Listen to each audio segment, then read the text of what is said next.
자, 여러분들 반갑습니다. 코구입니다. 2025년 5월 21일 오늘도 위메이드 위믹스 이미르 소식을 한번 전달드려 보겠습니다. 자, 다들 영상 시청하시기 전에 좋아요, 구독 눌러주시면 대단히 감사드리겠고요.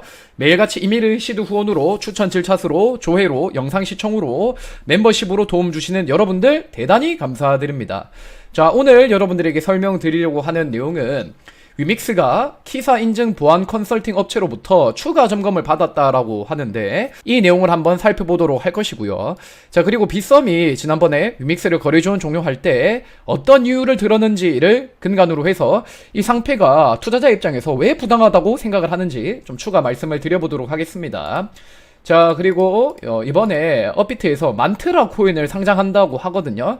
이 부분에 대해서도 좀 말씀을 드려보도록 할 것이고, 저는 개인적으로 거래소가 상장과 상패 이런 것들을 정말 마음대로 주관하면서 투자자 피해를 키우고 시장 질서를 교란하고 있다고 생각을 하거든요. 그 부분에 대해서도 말씀드려보도록 하겠습니다. 자, 그리고 넥슨의 NXPC 이야기, 메이플 스토리 N 이야기 이런 것들이 또 국내 블록체인 게임에 어떤 영향을 미칠 수 있을 것인가 설명을 드려보도록 할 것이고, 그리고 이미르 SSS 매출 이야기와 이미르 바라라 라이브 이야기까지 한번 살펴보도록 하겠습니다. 자, 영상 시청하시기 전에 좋아요, 구독 눌러주시면 대단히 감사드리겠습니다. 자, 일단은 오늘 공지 하나가 올라왔습니다. 위믹스 팀 측으로부터 지난번에 우리가 키사 인증 업체로부터 보안 점검을 받았는데 추가로 또 다른 키사 인증 업체로부터 보안 점검 받기로 한 것, 그것에 대한 결과를 안내드리겠습니다 라면서 이렇게 공지를 올렸죠. 그리고 점검 결과는 양호 또는 미흡 두 가지로 판정이 되는데 위믹스 플레이 브릿지 침해 사고에 대한 이행 조치 결과에서 모두 양호 판정을 결과적으로 받았다라고 합니다. 그렇기 때문에 이번 추가 검증을 통해서 2월 28일 침해 사고 이후로 위믹스 팀이 취한 보안 강화와 재발 방지 대책이 모두 문제없음이 다시 한번 확인되었다, 그런 이야기를 하고 있죠. 여기서 중요하게 봐야 될 부분은 다시 한번 확인되었다라는 부분입니다. 그렇기 때문에 이제 이 부분을 통해서 우리가 알 수 있는 거는 지난번에 닥사가 요구했을 그 당시에도 위믹스가 키사 인증 보안업체로부터 점검을 받았는데 그 결과도 당시에 양호로 나왔겠구나, 이런 생각을 해볼 수가 있다라는 것이죠. 그리고 이행 점검 및 취약점 점검 결과 보고서를 이렇게 다 오픈을 했는데 이거 자세하게 읽어보실 분들은 위믹스 공식 홈페이지에 직접 들어가 보시면 될 것 같고요. 살펴보면은 전문 용어가 많이 들어가 있긴 하지만은 점검 결과상에는 전부 다 양호 100%가 나오고 있다 보시면 되겠습니다. 그렇기 때문에 지난번에 빗썸 이하 닥사 거래소들이 위믹스 보안을 들어서 거래지원 종료를 시켰는데 이 보안에 대한 부분은 또 한 번 안전하다라고 검증이 되었다라고 보시면 되겠습니다. 그래서 이제 투자자 입장에서 묻고 싶은 거는 지금 해킹당한 프로젝트들 정말 많잖아요. 웜홀이나 엑시인피니티, 로닌이나 뭐 알렉스나 갈라 이런 애들이 있는데 걔들은 첫 번째 키사로부터 보안 인증을 받았기 때문에 지금 빗썸 거래소에 거래가 되고 있는 겁니까? 그거를 먼저 거래소가 철저히 밝혀야 되지 않을까 생각을 하고요. 만약에 걔들이 키사 인증 보안을 받았다면은 왜 위믹스는 양호를 받았는데 보안에 대한 이슈를 문제로 거래지원 종료까지 가야 되는지 그 부분이 이해가 안 된다는 것이죠. 그렇기 때문에 거래소가 두 줄짜리 공지로 보안과 발행 주체의 신뢰성을 꼽았는데 보안은 키사가 인증한 보안 컨설팅 업체로부터 보안 점검을 받았는데 이게 과연 거래지원 종료까지 갈 이야기인가? 그런 생각이 첫 번째로 들고요. 그리고 두 번째로 발행 주체의 신뢰성에 대해서도 할 말이 있는데 위메이드 위믹스처럼 발행 주체가 명확한 데가 어디 있습니까? 위믹스 코리아는 위메이드의 자회사죠. 그리고 판교에 가보시면은 위메이드 타워와 위믹스 타워가 나란히 서 있습니다. 그리고 그 안에는 일하는 회사 직원들이 있고요. 그리고 이번에 해킹 사건이 터졌을 때 재단 대표가 직접 오프라인에서 설명 브리핑을 하고 위메이드라는 기업은 그냥 판교에 본사가 있지 않습니까? 이토록 발행 주체가 타 프로젝트에 비해 상당히 명확하고 보안에 대한 부분도 충분히 검증을 받은 것으로 보이는데 이 두 가지 이유로 어떻게 거래지원 종료가 될 수 있냐는 것이죠. 그렇기 때문에 거기에서 닥사가 할 말이 있으면은 그 회의록, 그리고 어떤 기준으로 상장 폐지를 결정했는지, 그리고 갈라나 알렉스, 로닌과 같은 프로젝트는 여전히 거래 지원이 되고 있는데 그런 프로젝트들은 키사 인증업체로부터 보안 감사를 받았는지, 그리고 실제로 걔들은 어떤 근거로 거래 지원이 되고 있는지에 대해서도 명확하게 말해주는 것이 그게 바로 무엇보다 투자자 보호이지 않을까, 그런 생각을 하고 있습니다. 근데 아마 닥사는 말하지 못하겠죠. 왜냐? 자기들이 따져봤을 때도 위믹스 상패가 과했음을 스스로도 알 것이기 때문에 저는 말 못할 거라 생각을 합니다. 자, 그리고 오늘 보니까 업비트에 만트라 코인이 상장이 되더라고요. 그리고 만트라는 다들 아시겠지만 30분 만에 88% 폭락한 루나 사태 이후로 최악의 붕괴라고 불리는 그런 토큰이었습니다. 근데 이게 지금 업비트에 상장이 된다는 거예요. 저는 이런 모습을 보고 있으면 정말 역겹기 그지없습니다. 거래소들은 리스크가 없다니까요. 그냥 자기들 상장시키고 싶으면은 내부에 불투명한 가이드라인으로 상장을 시킵니다. 그리고 상장시키면 투자자들이 막 달라붙어가지고 가격 올리면서 거래량 나오겠죠. 그러면 거래소들은 돈 버는 겁니다. 그리고 그것 이후로 불투명한 가이드라인으로 상장 폐지까지 프로젝트의 탓으로 전가하면서 그렇게 시켜버리면은 거래소는 그에 따라 발생하는 거래량으로 또 한 번 매출을 올립니다. 즉 상장을 시켜서 거래소 회원들에게 해당 토큰의 접근을 만들어준 게 거래소인데 그 부분에 대해서 어떠한 법적 도의적 책임을 지고 있는 것이 없다는 거예요. 지금 위믹스도 어떻습니까? 만트라도 어떻습니까? 그냥 상장시켜버리잖아요. 그리고 나중에 상폐되면 상폐도 마음대로 하죠. 그렇기 때문에 이런 구조는 반드시 개편이 필요하다라는 것이고, 거래소가 토큰을 상장시키면 신뢰를 부여했으면은 그에 부합하는 책임도 당연히 지어야 되는 것이고, 투자자 보호를 단순히 입으로만 떠들 게 아니라 어떤 게 진정한 투자자 보호인지 그 부분에 대한 의미를 곰곰이 생각해 볼 필요가 있다는 거죠. 바이낸스가요, 루나 클래식을 그 당시 엄청나게 문제가 됐음에도 거래 지원했잖아요. 왜 그렇게 거래 지원을 했습니까? 투자자들에게 거래를 할 수 있는 그런 자유는 마련해줘야 된다. 그게 바로 투자자 보호이다 라고 말을 하면서 루나 클래식을 그렇게 거래시켰습니다. 근데 어때요? 위믹스가 그렇게 죽을 짓을 했나요? 위믹스가 그렇게 말도 안 되는 대응을 했나요? 그렇지 않잖아요. 거래소, 빗썸, 업비트 너네들도 해킹을 당했고 그에 따라 수백억 투자자 피해가 발생했지만 지금껏 영업을 잘하고 있지 않습니까? 근데 뭐라고 자기들이 상장시킨 프로젝트를 이렇게 제대로 된 가이드라인도 없이 어거지 상폐시키면서 투자자들이 요구하는 그 절차조차도 공개를 못하고 있냐고요.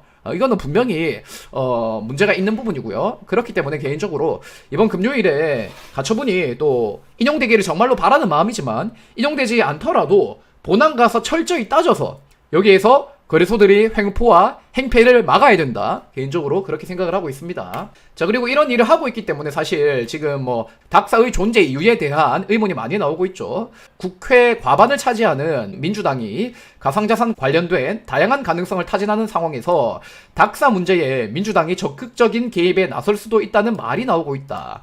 위믹스 상패 결정 이후 닥사는 의사결정 과정의 투명성 부족, 명확한 기준 부재 등의 비판에 직면해왔다. 특히나 위믹스 투자자들은 닥사 소속 거래소들의 일방적인 결정에 강하게 반발하며 법적 대응에 나서는 등 파장이 컸다. 그에 따라 민주당의 경우에도 이 부분에 대해서 이야기를 하고 있다는 것이죠. 그리고 또 이번에 보면은 디지털 자산 기본법이 발의가 될 예정이거든요. 그에 따라 상장심사위원회라는 게 또 설치가 될 예정이고 디지털 자산위원회라는 의결기구가 이렇게 만들어진다라고 합니다. 근데 이게 얼마나 실효성이 있을지 개인적으로는 의문이 들어요. 금융위 산하에 있고 민관 혼합으로 심의와 의결을 하는 기구라고 하는데 사실 지금 닥사의 경우에도 사실상 금융위가 이 부분에 대해서 관여하고 있는 부분이 많잖아요. 그렇기 때문에 이런 심사기구와 위원회가 만들어진다고 한들 이게 제대로 된 투자자 보호로 연결될 수 있을 것인가 그런 의문이 들고, 그리고 개인적인 추측 생각으로는 이번에 닥사가 이렇게 거래지원 종료할 때 저는 개인적인 생각으로는 금융당국이 개입이 컸을 거라 생각을 하거든요. 걔들이 위메이드에 대해 제가 뭐 피해의식일 수도 있겠는데 그냥 악감정이 있는 것 같아요. 지난 22년 이후로부터. 그리고 거기에서 거래소를 전면으로 내세우고 하면은 사실 금융위 입장에서는 그런 부담은 줄이면서 징벌적으로 하나를 조질 수는 있지 않습니까? 그렇기 때문에 이런 구도가 정말로 사실이라면은 새로운 심사기구가 만들어진다고 한들 이게 과연 얼마나 객관성이 있을 것인가에 대한 의구심은 또 가질 수밖에 없는 것이죠. 그렇기 때문에 저는 더 가상자산 심사에 대한 부분이나 거래지원 가이드라인, 상장 폐지 가이드라인에 대한 것들이 한국거래소가 주식을 상장하고 상폐하는 듯한 그 정도의 어떤 가이드는 갖추어야 된다라고 생각을 합니다. 그래야지 그게 진정한 투자자 보호 아니겠습니까? 소명의 기회도 주고, 그리고 절차상에 투명하게 공개도 하고, 그리고 룰이 제대로 만들어지면서 그 룰이 모두에게 적용되기도 하는 그런 일이 조금 일어나야 된다. 하지만 그 일이 언제 일어날 수 있을지는 개인적으로는 좀 걱정되는 부분이 있다는 겁니다. 그렇기 때문에 저는 이제 위믹스 투자자 입장에서는 그냥 글로벌로 나가서 열심히 사업을 하자. 우리가 국내에서 이렇게 뭐 싸울 부분은 싸우겠지만은 결국 사업은 글로벌에서 하고 있기 때문에 그 글로벌에서 열심히 할 수 있는 내용들을 잘 준비하고 투자자들에게도 공개하고 해서 위믹스가 날개를 달기를 뭐 진심으로 바라는 마음입니다. 자, 그리고 넥슨의 메이플 스토리 코인인 NXPC가 출시 사흘 만에 반토막이 났다, 이런 기사가 나오고 있는데요. 이제 제가 이거를 들고 온 이유는 넥슨은 놀리고자 들고 나온 게 아닙니다. 저는 이제 국내 게임 코인을 이야기할 때 뭐 그거를 놀리고 저격하고 디스하기 위해서 내용을 가져오기보다는 이게 위믹스에 어떤 영향을 미치고 국내 게임업계 전반에 어떤 영향을 미칠 수 있을 것인가, 그 부분에 대해서 좀 말씀을 드리려고 하거든요. 일단 NXPC의 경우에도 지금 초기에 상장 이후로 해서 가격이 많이 내려간 것은 사실입니다. 근데 이거는 또 마땅히 일어날 수밖에 없는 일이에요. 지금 어떤 블록체인 게임이라 하더라도 초기 흥행 이후로 뭔가 트래픽이 이탈나게 되고 뭔가 가격이 내리고 이런 패턴들은 좀 피하기가 어렵거든요. 그렇기 때문에 그거를 해결하는 게 숙제이자 관건인 것인데, 넥슨의 경우에도 해당 부분은 아직까지 만져나가야 될 부분이 많다, 그렇게 보시면 되겠습니다. 게임 내의 채굴 토큰인 내소의 수익성이 기대에 크게 못 미친다는 지적과 함께 주 토큰인 NXPC 가격도 상장 이후로 반토막이 났다, 시스템 설계 문제로 논란에 휩싸였다, 이런 이야기를 하고 있습니다. 그렇기 때문에 결국에 뭐 이 블록체인 게임 시장에서 누구 하나가 완벽에 이를 정도로 잘하기엔 현재 어려운 시점이고, 모두 함께 시장의 파이를 키워나가야 되는 그런 상황이다, 또 그렇게 보시면 되겠죠. 자, 그리고 저는 이제 넥슨의 이런 블록체인 게임 합류가 큰 시사점을 가지고 있다라고 생각을 하는 게, 넥슨과 같은 대형 플레이어가 메이플 스토리처럼 국내에서 엄청난 파급력을 가지고 있는 IP에 블록체인을 붙이게 된 이것만으로도 게이머들의 블록체인 게임에 대한 인식 전환뿐만 아니라 정치권에서도 이런 것들을 좀 주목해서 볼 수 있다는 말이죠. 그래서 지금 실제로 기사를 살펴보면은 메이플 스토리 N이 출시됐는데 한국 게이머만 왜 금지되고 있는가, 그리고 게임 코인의 잔혹사를 넥슨이 끊어낼 수 있을 것인가, 그에 따라 국내 블록체인 게임 허용에 대한 요구의 그 목소리도 나오고 있다라는 것이죠. 그리고 이렇게 되면 사실 위메이드의 경우에는 가장 오랫동안 블록체인 게임을 해왔고 국내에서, 그리고 거기에 있어서 가장 많은 데이터를 쌓고 있기 때문에 어떤 식으로든 수혜를 볼 수밖에 없습니다. 심지어 국내에서 위믹스가 상장 폐지된다고 한들 국내 블록체인 게임이 허용이 되면은 위믹스는 또 다른 전환점을 맞이할 거예요. 그렇기 때문에 이제 넥슨이 함께 블록체인 게임에 뛰어든 이런 것들은 우리가 너무 경쟁자적인 관점에서 볼 게 아니라 어떤 동업자 관점에서 보는 것이 좋지 않을까 생각을 하고 있고요. 지금은 넥슨이 토크노믹스를 계속 만져가는 과정이기 때문에 이런 초기 성공과 실패가 왔다 갔다 할 수 있지만은 좀 더 여기에 시간이 쌓이게 되고 데이터가 쌓이게 되고 좀 더 가진 노력을 기울이고 하면은 더 국내 유저들의 블록체인 게임에 대한 관심이나 NXPC에 대한 그런 성과들도 좀 더 가시적으로 나타날 수 있지 않을까, 개인적으로 그렇게 보고 있습니다. 더 잘 되길 바라고요. 자, 그리고 레전드 오브 이미르 브리핑을 한번 드려야 되겠습니다. 어제 매출 1억 조금 넘었어요. 그러니까 지금 매출이 많이 하향 추세에 접어들었다 보시면 되겠고요. 실제로 구글 매출을 보고 있으면 이미르는 17위 정도 나옵니다. 자, 그리고 제가 누차 말씀드리지만은 지금 반등 포인트가 있기는 하거든요. 바로 출시 100일 기념을 맞이해서 업데이트하면서 이벤트 막 하면서 그에 따라 반등의 기회가 여전히 남아있다는 거죠. 이번 바랄라 라이브가 금요일 오후 7시에 열릴 예정이고요. 100일 기념 이벤트와 향후 서비스 운영 방향에 대한 소개와 업데이트 로드맵, 그리고 서버 그룹 재구성 배치 뭐 이런 것들도 다 나올 예정이거든요. 그래서 전반적으로 게임 내의 흐름은 좀 달라질 수 있겠다, 그렇게 보시면 되겠습니다.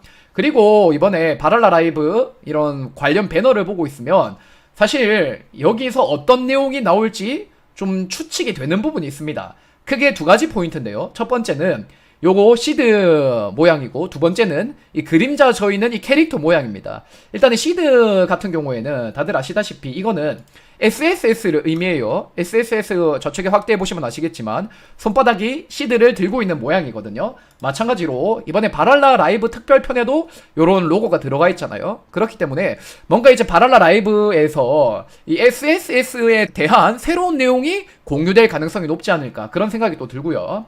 그리고 우측에 보시면은 이런 그림자, 이거 보통 신캐릭 낼 때 이런 식으로 내잖아요.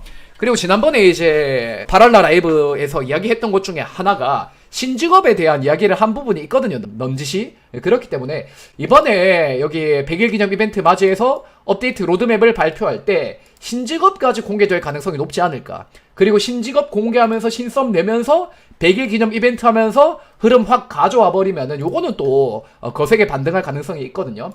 그리고 성장 시즌도 이제 얼마 안 남아서 뭐 프리시즌, 다음 시즌 이런 것도 나올 예정이라서 또 다른 흐름이 기대되는 시점이기는 합니다. 뭐 그렇기 때문에 지금 이미르가 국내에서 여러 평가를 받고 있죠. 득템했다. 뭐 좀 재밌다는 분도 계시고 저 같은 경우에는 재밌게 하고 있습니다. 파밍이 재미가 있어요. 그리고 뭐 재미없다는 분도 계신데 지금 이런 업데이트를 또 준비해 나가고 퀄리티를 높여 나가고 하면은 더 갓게임, 더 재밌는 게임 될 수 있지 않을까 생각을 합니다. 그리고 제가 지난 방송에서 룬 토템을 6개 깨먹었잖아요. 근데 판매 등록, 제가 판매 중에 몰품 보시면 아시겠지만 상급 기술의 숙련서를 하나 득템을 했고 카리의 하이도 하나 득템했습니다. 이거 다음에는 2400다이아 정도 되거든요. 그러니까 사실 깨트린 만큼 이게 득템이 잘 되는 게임이에요. 그래서 저는 너무나 재밌게 이 게임을 플레이하고 있고 여러분들께서도 이미르를 너무 그렇게 부담 갖고 하시는 게 아니라 하나하나 파밍을 해서 스펙업 한다는 느낌으로 게임을 하시면은 정말 이만한 게임이 없을 것이다 생각을 합니다. 자, 여러분들 지금까지 코구였고요. 자, 오늘 여러분들에게 위믹스 위메이드 닥사에 대한 내용을 말씀드렸고 닥사는 상장도 마음대로 상패도 마음대로 투자자 보호도 안 합니다. 이 부분은 분명히 정치가 좀 해결해줘야 된다라고 생각을 하고 있고요. 이미르는 초기 흥행세에 비해서 현재 흥행세가 아쉬운 부분이 있지만은 또 반등을 시킬 만한 그런 분기점은 현재 좀 다가왔다라고 보시면 되겠고 이미르 글로벌의 경우에는 연내에 출시될 예정이고 리니지 라이크를 탈피한 BM을 가지고 올 것이다라고 이야기를 했기 때문에 이게 또 어떻게 위믹스 가격 상승에 영향을 미칠지 박건호 대표가 이미르에는 위믹스를 직접 쓸 것이다 라고 이야기를 했죠. 그게 BM에도 적용이 될 수 있을지 한번 지켜보도록 하겠습니다. 그럼 이제 좀 대박날 수 있겠죠. 가격적으로도. 자, 여러분들 영상 시청해주셔서 대단히 감사드리고 다음 방송에서 인사드리도록 할게요. 자, 화이팅 합시다. 화이팅! 가보겠습니다.